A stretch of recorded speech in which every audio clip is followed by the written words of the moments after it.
ওরে শ্যামকে যখন পড়বে মনে, ও তুই চাইবি কালো মেঘের পানে, আর রান্না শালে কাঁদবি বসে ভিজে কাঠ দিয়ে উনুনে। কিছুদিন মনে মনে,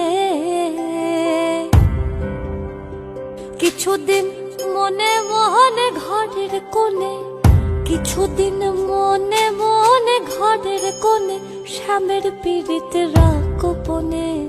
কিছুদিন মনে মনে।